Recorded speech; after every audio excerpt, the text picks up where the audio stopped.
आज मुरली है 4 अप्रैल की प्रातः मुरली। ओम शांति। वाव दादा मधुबन।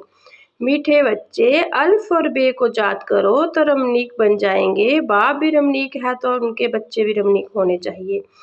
प्रश्न है, देवताओं के चित्रों की कशिश सभी को क्यों होती है? उसमें कौन सा विशेष गुण है? उत्तर है, देवताएं बहुत रमणीक और पवित्र है। रमणीकता के कारण उनके चित्रों की भी कशिश होती है। देवताओं में पवित्रता का विशेष गुण है, जिस गुण के कारण ही अपवित्र मनुष्य झुकते रहते हैं। रमणीक वही बनते हैं जिनमें सब देवी गुण है, जो सदा खुश रहते हैं। ओम शांति। आत्मा में परमात्मा का मेला कितना वंडरफुल है। ऐसे भेद के बाप के तुम सब बच्चे हो तो बच्चे भी कितने रमणीक होने चाहिए। देवताएं भी रमणीक है, परंतु राजधानी है बहुत बड़ी। एक रस रमणीक हो नहीं सकते, फिर भी कोई कोई बच्चे बहुत रमणीक है जरूर। रमणीक कौन होते हैं? जो सदैव खुशी में रहते हैं, जिनमें देवी गुण है। जे राधे कृष्णा आदि रमणीक है ना, उनमें तो बहुत बहुत कशिश है। कौन सी कशिश है? पवित्रता की, क्योंकि उन्हीं की आत्मा भी पवित्र है तो शरीर भी पवित्र है। तो पवित्र आत्माएं अपवित्र को कशिश करती है, उन्हीं के चरणों में गिरती है। कितनी उनमें ताकत है। बल सन्यासी है, परंतु वह देवताओं के आगे जरूर झुकते हैं। बल कोई कोई बहुत घमंडी होते हैं, फिर भी देवताओं के आगे अथवा शिव के आगे झुकेंगे जरूर। देवियों के चित्रों के आगे भी झुकते हैं, क्योंकि बाप भी रमणीक है तो बाप के बनाए हुए देवी देवता भी रमणीक है। उनसे कशिश है पवित्रता की। वह कशिश उन्हीं को अभी तक भी चल रही है, तो जितनी उनमें कशिश है उतनी तुम्हारे में भी कशिश होनी चाहिए। तो समझते हैं हम जो लक्ष्मी नारायण बनेंगे, तुम्हारी समय की कशिश फिर अविनाशी हो जाती है, सबकी नहीं होती। नंबरवार तो है ना। भविष्य में जो ऊंच पद पाने वाले होंगे उनमें जहाँ ही कशिश होगी, क्योंकि आत्मा पवित्र बन जाती है। तुम्हारे में जास्ती कशिश उसमें है तो खास जात की यात्रा में रहते हैं। जात में पवित्रता जरूर रहती है, पवित्रता में ही कशिश है। पवित्रता की कशिश भी पढ़ाई में भी कशिश ले आती है। जे तुमको अभी पता पड़ा है, तुम उनके लक्ष्मी नारायण के ऑक्यूपेशन को जानते हो। उन्होंने भी कितना बाबा को याद किया होगा। जे भी उन्होंने इतनी रजाई पाई है, वह जरूर राजयोग से ही पाई है। इस समय तुम जे पद पाने के लिए आए हो, बा बैठ तुमको राजो सिखाते हैं। जे तो पक्का निश्चय कर जहाँ आए हो ना, बा भी वही है, पढ़ाने वाला भी वही है, साथ भी वही ले जाने वाला है। तो जे गुण सदैव रहने चाहिए। सदैव हर्षित मुख रहो। सदैव हर्षित तब रहेंगे जब आप अल्फ को याद में रहेंगे, तब बे की भी याद रहेगी और उसमें रमणीक भी बहुत होंगे। तुम बच्चे जानते हो, हम जहाँ रमणीक बन फिर भी विश्व में ऐसा रमणीक बनेंगे जहाँ की पढ़ाई ही अमरपुरी में ले जाती है। जे सच्चा बाबा तुमको सच्ची कमाई करा रहे हैं, ये सच्ची कमाई ही साथ चलती है 21 जन्मों के लिए। फिर भक्ति मार्ग में जो कमाई करते हो वो तो है अल्पकाल सुख के लिए, वह कोई सदैव साथ नहीं देती। तो इस पढ़ाई में बच्चों को बड़ा खबरदार रहना चाहिए। तुम हो साधारण, तुमको पढ़ाने वाले भी बिल्कुल साधारण रूप में है, तो पढ़ने वाले भी साधारण ही रहेंगे। नहीं तो लजा आएगी, हम ऊंच कपड़े कैसे पहने। हमारे मम्मा पापा कितने साधारण है तो हम भी साधारण है। जे क्यों साधारण रहते हैं? क्योंकि वनवाह में है ना।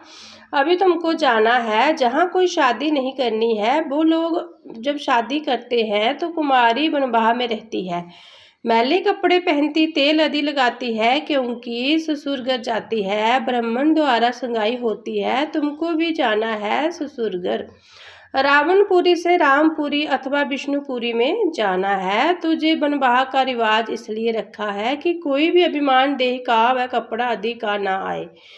किसी को हल्की साड़ी है, दूसरे को देखते हैं कि इनके पास तो ऊंची साड़ी है, तो ख्याल चलता है, सोचते हैं कि जे तो वनवाह में है नहीं। लेकिन तुम वनवाह में ऐसे साधारण रहते हुए कोई को इतना ऊंचा ज्ञान दो, इतना नशा चढ़ा हुआ हो तो उसे भी तीर लग जाए। भल बर्तन मांजते रहो व कपड़ा साफ करते रहो। तुम्हारे सामने कोई आए तो तुम जट उनको अल्फ की याद दिलाओ। तुमको वह नशा चढ़ा हुआ हो और सादे कपड़ों में बैठ किसी को नाले देंगे तो वह भी वंडर खाएंगे। इनमें कितना ऊंचा ज्ञान है। जे ज्ञान तो गीता का है, भगवान को दिया हुआ है। राजयोग तो गीता का ज्ञान ही है।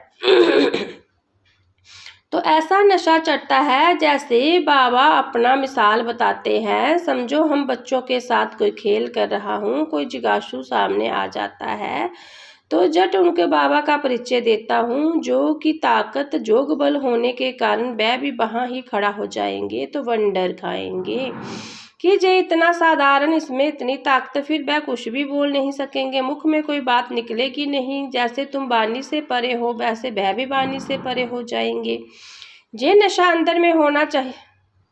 कोई भी भाई अथवा बहन आए तो उनको एकदम खड़ा करके विश्व का मालिक बनाने की मत दे सकते हो। अंदर में इतना नशा होना चाहिए, अपनी लगन में खड़ा हो जाना चाहिए। बाबा सदैव कहते हैं तुम्हारे पास ज्ञान तो है परंतु जो का जौहर नहीं है। प्योरिटी और जात में रहने से ही जौहर आता है। जात की यात्रा से तुम पवित्र बनते हो।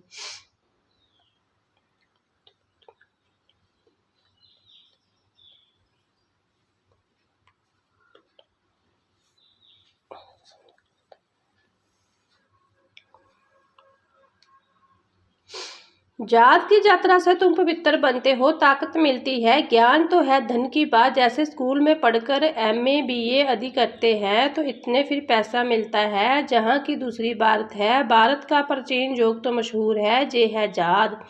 बाप सर्वशक्तिमान है तो बच्चों को बाप से शक्ति मिलती है। बच्चों को अंदर में रहना चाहिए। हम आत्मा बाबा की संतान है, परंतु बाबा जितने हम पवित्र नहीं। अब बढ़ना है, अभी है एम ऑब्जेक्ट। जोग से ही तुम पवित्र बनते हो। जो अन्य बच्चे हैं वह सारा दिन यही ख्यालात करते रहेंगे। कोई भी आए तो उनको हम रास्ता बताएं। तरस आना चाहिए, बेचारे अंधे हैं। अंधों को लाठी पकड़ा कर ले जाते हैं ना, ये सब अंधे हैं, ज्ञान चक्षु है नहीं। अभी तुम्हारे ज्ञान का तीसरा नेत्र मिला है। तुम सब कुछ जान गए हो। सारे सृष्टि के आदि मध्य अंत को हम अभी जानते हैं। ये सब भक्ति मार्ग की बातें हैं। तुमको पहले भी पता था क्या कि hear no evil see no evil. ये चित्र क्यों बना है? दुनिया में कोई भी इनका अर्थ नहीं समझते, तुम अभी जानते हो। जैसे बाप नॉलेजफुल है, तुम उनके बच्चे भी अब नॉलेजफुल बन रहे हो, नंबर वार पुरुषार्थ अनुसार। कोई कोई को तो बहुत नशा चढ़ता है। बाबा का बच्चा बनकर और बाबा से पूरा बरसा नहीं लिया तो बच्चा बनकर ही क्या किया।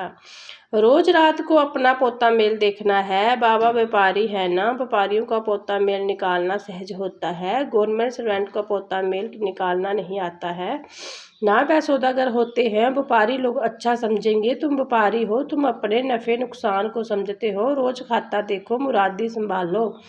घाटा है वह फायदा है सौदागर होना। गायन है ना, बाबा सौदागर रत्नागर है। अविनाशी ज्ञान रत्नों का सौदा देते हैं। ये भी तुम जानते हो, नंबर वार पुरुषार्थ अनुसार। सब कोई शुरूर वृद्धि नहीं सब कोई सुरूढ़ बुद्धि नहीं है। एक कान से सुनते हैं फिर दूसरे से निकल जाते हैं। जोली से सेंध से निकल जाता है, जोली बढ़ती नहीं है। बाबा कहते धन दिए धन ना खूटे, विनाशी ज्ञान रतन है ना। बाबा है रूप बसंत, आत्मा तो है उनमें ज्ञान है। तुम उनके बच्चे भी रूप बसंत हो। आत्मा में नॉलेज भरी जाती है, उनका रूप है बल। आत्मा छोटी है, रूप तो है ना, उनको जाना जाता है। परमात्मा को भी जाना जाता है। सोमनाथ की भक्ति करते हैं तो इतने छोटे स्टार की क्या पूजा करेंगे। पूजा के लिए कितना लिंग बनाते हैं। शिवलिंग सत जितना बड़ा बड़ा भी बनाए हैं।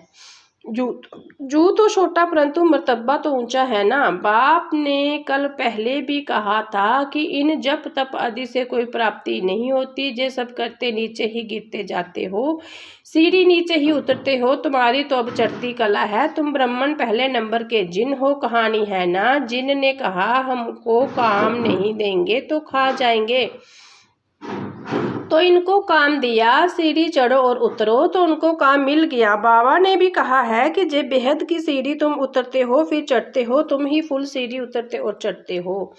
जिन तुम हो, दूसरा कोई फुल सीढ़ी नहीं चढ़ते। फुल सीढ़ी का ज्ञान पाने से तुम कितने ऊंच पद पाते हो, फिर उतरते हो चढ़ते हो। बाबा कहते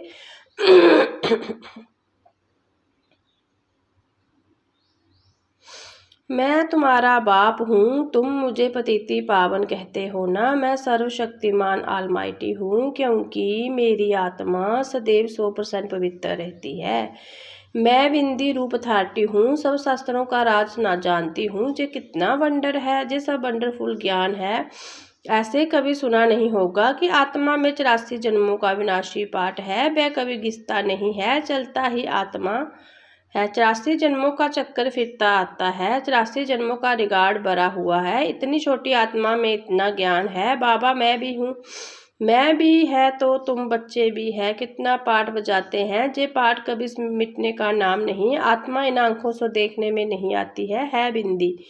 बाबा भी कहते हैं मैं ऐसा बिंदी हूँ, जे भी तुम बच्चे अब समझते हो। तुम हो बेहद के त्यागी और राज ऋषि। कितना नशा चढ़ना चाहिए। राज ऋषि बिल्कुल पवित्र रहते हैं। राज ऋषि होते हैं सूर्यवंशी चंद्रवंशी, जो जहाँ जाई प्राप्त करते हैं, जैसे अब तुम कर रहे हो। ये तो बच्चे समझते हैं कि हम जा रहे हैं, खवैया के स्टीमर में बैठे हैं, और ये भी जानते हैं जो पुरुषोत्तम संगम युग है, जाना भी जरूर है।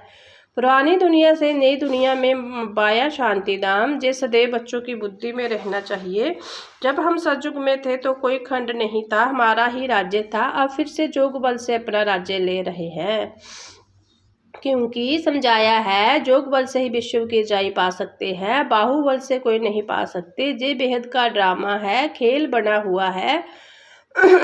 इस खेल को समझाने बाबा ही देते हैं, शुरू से लेकर सारी दुनिया की हिस्ट्रीग्राफी सुनाते हैं। तुम सूक्ष्म वतन मूल वतन के राज को भी अच्छी रीति जानते हो। स्थूल वतन में इनका राज्य था, अर्थात हमारा राज्य था। तुम कैसी सीढ़ी उतरते हो, वह भी याद आ गया। सीढ़ी चढ़ना और उतरना जे खेल बच्चों की बुद्धि में बैठ गया। अब बुद्धि में है कि कैसे जे वर्ल्ड की हिस्ट्री जियोग्राफी रिपीट होती है। इसमें हमारा हीरो हीरोइन का पार्ट है। हम ही हार खाते हैं, फिर हम ही जीत पाते हैं, इसलिए नाम रखा है हीरो हीरोइन। अच्छा मीठे मीठे सिकिलदे बच्चों प्रति माता पिता बाप दादा का आजाद प्यार। गुड मॉर्निंग रूहानी बाप के रूहानी बच्चों को नमस्ते। हम रूहानी बच्चों के रूहानी प्यारे बाबा को आजाद प्यार, गुड मॉर्निंग, नमस्ते, ओम शांति। धारणा के लिए मुख्य सार है। अभी हम वनवाह में हैं, इसलिए बहुत बहुत साधारण रहना है। कोई भी अभिमान देह का व कपड़ा आदि का नहीं रखना है। कोई भी कर्म करते बाबा की जात का नशा चढ़ा रहे। हम बेहद के त्यागी और राज ऋषि हैं, इसी नशे में रह पवित्र बनना है। ज्ञान धन से भरपूर वन दान करना है। सच्चा सच्चा सौदागर बन अपना पोता मेल रखना है। वरदान है सभी को सेवादारी समझकर झुकने और सबको झुकाने वाले। निमित्त और नमर्चित भव। निमित्त उसे कहा जाता है जो अपने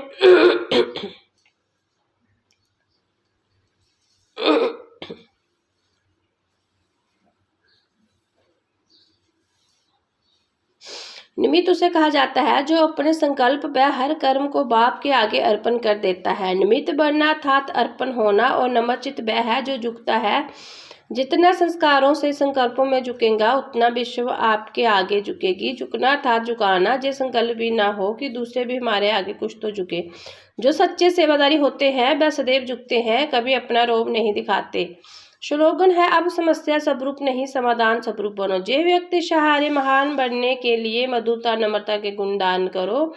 आप महान आत्मा को हर मनसा संकल्प हर आत्मा के प्रति मधुर हो, महान हो। जैसे बाप का स्वभाव सदा हर आत्मा के प्रति कल्याण व रहम की भावना क्या है, हर एक को ऊंचा उठाने का मधुरता और निम्रता का है, ऐसे अपना स्वभाव बनाओ। अगर तेज बोलना का है, अवशय में आने का स्वभाव है, तो जे भी ब्रह्म जीवन में बहुत बड़ा विघ्न है। अब ऐसे स्वभाव का परिवर्तन करो। ओम शांति।